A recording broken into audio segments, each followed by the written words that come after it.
लोगों के लिए संस्कृत का ऑब्जेक्टिव टाइप क्वेश्चन लाए हैं और इसे आप लोग ध्यानपूर्वक समझेंगे।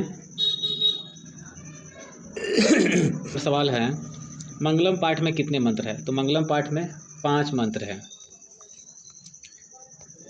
दूसरा सवाल, सत्य का मुख किस पात्र से ढका हुआ है? तो सत्य का मुख हिरण्मय पात्र से यानी सोने के पात्र से ढका हुआ है। सत्यमेव जयते किस उपनिषद का मूल मंत्र है? तो सत्यमेव जयते जो लिया गया है वह मुंडको उपनिषद से लिया गया है। अगला सवाल, हिरण्मयेन पात्रेन डैश दृष्टये यह मंत्र किस उपनिषद से उद्धत है? तो यह जो है ईशावास्य उपनिषद से लिया गया है। 5वां नंबर सवाल, महान से महान क्या है? तो महान से महान आत्मा है। वेद रूपी शास्त्र क्या होता है? तो वेद रूपी शास्त्र नित्य होता है। यह संसार किसके द्वारा अनुशासित है? तो यह संसार जो है परमात्मा के द्वारा ही अनुशासित है। तो हमारा अगला नंबर सवाल है, मंगलम पाठ में कैसे मंत्र संकलित है? तो मंगलम पाठ में जो है हम लोग का पद है, कविता टाइप का है, तो पदात्मक मंत्र है। क्वेश्चन नंबर 9, मंगलम पाठ का प्रथम मंत्र किस उपनिषद से लिया गया है? तो मंगलम पाठ का प्रथम उपनिषद ईशावास्य उपनिषद से लिया गया है। मंगलम पाठ कहाँ से संकलित है? तो मंगलम पाठ उपनिषद से लिया गया है। किसकी विजय नहीं होती है? यानी किसकी जीत नहीं होती है? तो असत्य की विजय नहीं होती है। वेद महानतम पुरुष महानतम डैश विदिते अयनाया मंत्र किस उपनिषद से लिया गया है? तो यह जो है श्वेता स्वत्रो उपनिषद से लिया गया है। 13 नंबर सवाल, अनोरण्यान महतो महियान महिमान आत्मना मंत्र किस उपनिषद से संग्रहित है? तो यह जो है कठोर उपनिषद से संग्रहित है। उपनिषद में किस महिमा का वर्णन किया गया है? तो इस उपनिषद में परम पुरुष के बारे में बताया गया है। उपनिषद में किस महिमा का वर्णन किया गया है? तो परम पुरुष का। ये दोबारा सवाल आ गया। किसकी जय होती है यानी किसकी जीत होती है? तो सत्य की ही जय होती है। उपनिषद की संख्या कितनी है? तो उपनिषद की संख्या 108 है। बहती नदी कहाँ मिलती है? तो नदी बहती हुई समुद्र में मिलती है। जंतु के हृदय रूपी गुफा में क्या स्थित है? तो सभी प्राणियों के हृदय रूपी गुफा में आत्मा स्थित रहता है। अणु से छोटा कौन है? यानी छोटा से छोटा चीज आत्मा ही है और महान से भी महान आत्मा है, सूक्ष्म से भी सूक्ष्म आत्मा है। देवलोक का मार्ग किससे प्रशस्त होता है? यानी किससे प्राप्त होता है? तो देवलोक का मार्ग सत्य से ही प्राप्त होता है। उपनिषद किसका अंग है? तो उपनिषद जो है आपका दर्शन शास्त्र का अंग है। परमात्मा की महिमा का वर्णन किसमें किया गया है? तो परमात्मा की महिमा का वर्णन ईशावास्य उपनिषद में किया गया है। उपनिषद क्या प्रकट करता है? तो उपनिषद जो है दर्शन शास्त्र का सिद्धांत को प्रकट करता है। ब्रह्मा को प्राप्त करने के विषय में किसमें बताया गया है? तो ब्रह्मा को प्राप्त करने के विषय में मुंडको उपनिषद में बताया गया है। सत्य का खजाना कहाँ है? तो सत्य का खजाना देवलोक में है, जहाँ देवता लोग रहते हैं। सत्य से क्या प्राप्त होता है? तो सत्य से देवलोक प्राप्त होता है। आत्मा के गूढ़ रहस्य की किसमें व्याख्या की गई है? तो आत्मा के बारे में ईशावास्य उपनिषद में बताया गया है। सत्य और असत्य में अंतर किसमें बताया गया है? तो सत्य और असत्य के अंतर मुंडको उपनिषद में बताया गया है। अब जो है हम लोग का दूसरा पाठ पाटलिपुत्र स्टार्ट होगा। पटना का इतिहास कितना पुराना है? तो पटना का इतिहास 2500 वर्ष पुराना है। पाटलिपुत्र किस प्रांत की राजधानी थी? तो पाटलिपुत्र जो था बिहार की राजधानी था और बिहार की राजधानी ही है। तीसरा नंबर सवाल, कूटनिम्नतम काव्य के कवि कौन हैं? तो कूटनिम्नतम काव्य के कवि दामोदर गुप्त हैं। नेक्स्ट क्वेश्चन, किसके काल में पाटलिपुत्र की रक्षा व्यवस्था उत्कृष्ट थी? तो चंद्रगुप्त मौर्य के समय पाटलिपुत्र का रक्षा व्यवस्था बहुत अच्छा था। सिखों के 10वें गुरु कौन थे? तो सिखों के 10वें गुरु गोविंद सिंह थे, जो पाटलिपुत्र में उनका जन्म स्थान है। पाटलिपुत्र वैभवम पाठ में किस शहर का वर्णन है? तो पाटलिपुत्र वैभव पाठ में पटना के बारे में वर्णन किया गया है। अगला सवाल है, काल चक्र के कारण कितने वर्ष तक मध्यकाल में पटना में की स्थिति जर्जर रही? तो पटना का स्थिति लगभग 200 वर्षों तक जर्जर था स्थिति। यूनान का राजदूत कौन था? यूनान का राजदूत मेगास्थनीज था। सरस्वती का कुलगिरी यानी सरस्वती का घर कौन सा महानगर था? तो पाटलिपुत्र ही था। परिभूत पुरंदरम स्थानम की संज्ञा किसे दी गई है? तो पाटलिपुत्र नगर को परिभूत पुरंदरम स्थानम की संज्ञा दी गई है, यानी विष्णु का जन्म स्थान। वराहमिहिर द्वारा रचित कौन सा ग्रंथ है? तो वराहमिहिर द्वारा रचित ग्रंथ है बृहत संहिता। गुरु गोविंद सिंह का जन्म स्थान कहाँ है? तो गुरु गोविंद सिंह का जन्म स्थान पाटलिपुत्र में है।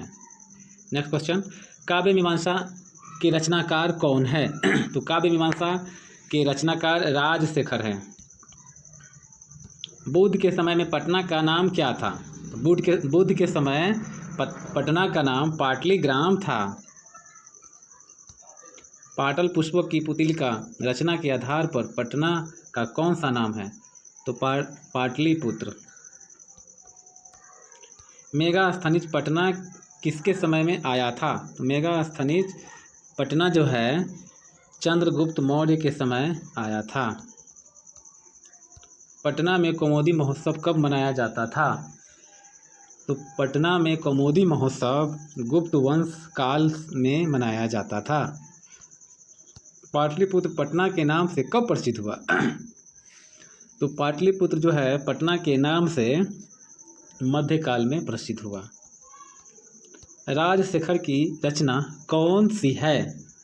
तो राजशेखर की रचना काव्य मीमांसा ग्रंथ है।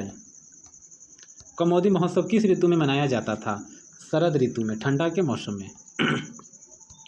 पटना नगर की पालिका देवी कौन है? पटन देवी। गांधी सेतु पुल कहाँ अवस्थित है? तो गांधी सेतु पुल पाटलिपुत्र में अवस्थित है। गोलघर कहाँ अवस्थित है? तो गोलघर पटना में अवस्थित है। पटना की किस दिशा में गंगा नदी प्रवाहित होती है? उत्तर दिशा में गंगा नदी प्रवाहित होती है। किस काल में पटना का नाम पाटलीग्राम था? बुद्ध काल में। महावीर मंदिर कहाँ स्थित? महावीर मंदिर पटना में है। पाटलिपुत्र किस नदी के किनारे है? तो पाटलिपुत्र गंगा नदी के किनारे स्थित है। पटना शब्द की किस शब्द से उत्पत्ति हुई है? तो पतनाथ से पटना शब्द बना है। पाटलिपुत्र का नामांतर क्या है? यानी पाटलिपुत्र का नया नाम क्या है? कुसुमपुर। पाटलिपुत्र किस राज्य की राजधानी है? बिहार की राजधानी है। पाटलिपुत्र में किस महापुरुष की जन्म स्थली है? तो गुरु गोविंद सिंह की जन्म स्थली है। एशिया महादेश का सबसे बड़ा सेतु कौन सा है? तो एशिया महादेश में सबसे बड़ा सेतु गांधी सेतु है, जो पटना में है। कौमुदी महोत्सव कहाँ मनाया जाता था? पाटलिपुत्र में कौमुदी महोत्सव यानी फूलों का महोत्सव मनाया जाता था। चंद्रगुप्त किस वंश का संस्थापक था? चंद्रगुप्त मौर्य वंश का संस्थापक था। मौर्य वंश को वह स्थापना किए थे। पाटलिपुत्र का बुद्ध काल में नाम क्या था? तो पाटलिपुत्र भगवान बुद्ध के समय पाटलीग्राम था। अब आगे आपका तीसरा चैप्टर। अलस कथा के रचयिता कौन है? तो अलस कथा के रचयिता लिखने वाले हैं विद्यापति। नीतिकार आलस्य को क्या मानते हैं? तो नीतिकार लोग जो है आलस्य को शत्रु यानी दुश्मन मानते हैं। शत्रु।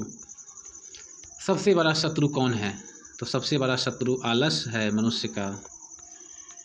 वास्तविक आलसियों की संख्या कितनी थी? तो वहाँ पे जो वास्तविक आलसी थे 4 ही थे। बृहस्पति कैसा था? बृहस्पति दानी था, दानशील था। वह गरीबों को दान करता था, भोजन देता था। बनावटी आलस्य दिखाकर कौन भोजन ग्रहण करते थे? तो बनावटी आलसी दिखाकर धूर्ता लोग, जो खाने में आगे रहते थे, वही लोग भोजन ग्रहण करते थे, धूर्त लोग। ये भी वही सवाल है। 8 नंबर, अलस कथा अंतर्गत मिथिला में कौन मंत्री थे? तो मिथिला में मंत्री वीरेश्वर थे, वीरेश्वर। चारों आलसियों को कैसे बाहर किया गया? जब घर में आग लग गया था तो चारों आलसियों को केस पकड़कर बाहर निकाला गया। घर में लगी आग को देखकर कौन पलायन हो गए? तो जो बनावटी आलसी थे, जो धूर्त लोग थे, वह भाग गए, आग को देखकर भाग गए। स्थिति सौर शुक्ला ही डैश के न धवांती जंतवा, मतलब अपने जाति के सुख को देखकर कौन नहीं जाना चाहते हैं। यह उक्ति किस पाठ से संकलित है? तो यह जो है अलस कथा से ही संकलित है। अपनी भूख मिटाने के लिए कौन कुछ भी नहीं करता है? आलसी जो होता है अपनी भूख मिटाने के लिए कुछ भी नहीं करता है।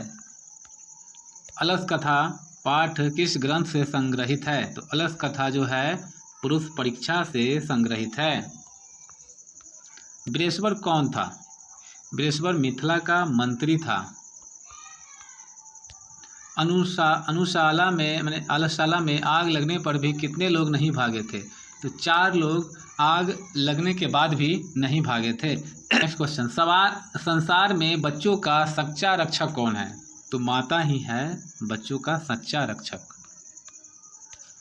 अलसशाला में आग क्यों लगाई गई थी? तो अलसशाला में बहुत सा आलसी लोग आ गए थे, तो उनकी परीक्षा लेने के लिए, आलसियों की परीक्षा लेने के लिए आग लगाया गया था।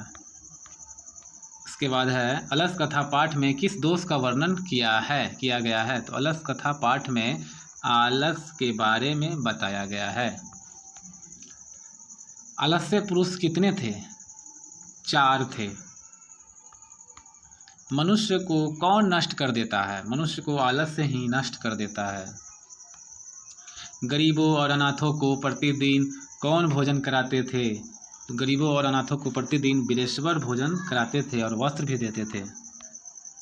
अलस कथा पाठ में किस महत्व का वर्णन किया गया है? महत्व, तो महत्व में आ जाएगा मानव का गुण के बारे में बताया गया है। अलस कथा पाठ किस प्रकार की कथा है? तो अलस कथा पाठ जो है व्यंग्यात्मक है, यानी अच्छा कहानी है। वीरेश्वर नाम का मंत्री कहाँ रहता था? वीरेश्वर नाम का मंत्री मिथिला में रहता था। मैथिल कोकिल के नाम से कौन प्रसिद्ध था? विद्यापति मैथिली कोकिल के नाम से प्रसिद्ध थे। Thanks for watching, please subscribe and like.